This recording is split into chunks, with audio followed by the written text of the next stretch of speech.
On the 15th of March 1917, monarchy in Russia came to an end. The double-headed eagle, symbol of imperial power, together with other Tsarist regalia, was torn from public buildings, tossed down on the icy streets. Tsar Nicholas II, the last emperor of all Russia, abdicated, ending the Romanov dynasty's 300-year rule.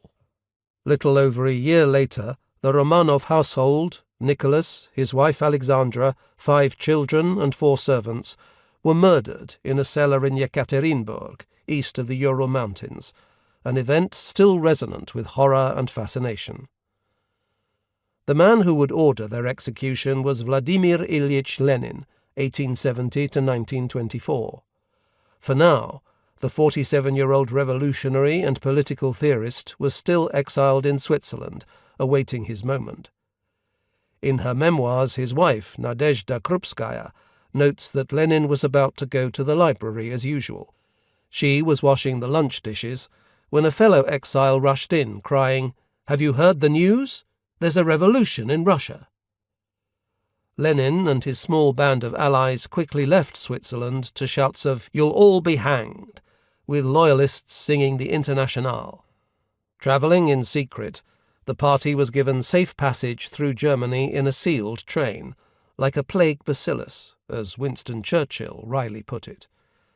They crossed a stormy Baltic Sea to the Scandinavian peninsula, then joined a ribbon of horse-drawn sledges and shuttled across the frozen Tornionjoki River into Finland, heading for Petrograd. That city would eventually adopt Lenin's name, and from 1924 until 1991 become Leningrad. Arriving late at night at Petrograd's Finland station on Easter Monday, the 3rd of April 1917, Lenin was greeted by flags in red and gold, bouquets of flowers, a guard of honor of sailors, a military band, and speeches of welcome. Hoisted atop an armored car, he was driven to the Kshesinsky mansion, built a decade earlier in opulent Tsarist style. This villa belonged to the ballerina and socialite Matilda Kshesinsskaya, who had before his accession been the mistress of Nicholas II, with 2 other Romanov Grand Dukes numbering among her erotic entourage. Having seized and looted her home in the February Revolution, the Bolsheviks now occupied it as their base.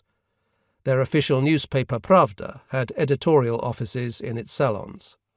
From the mansion's grand balcony facing Kranversky Prospekt, Lenin addressed the masses.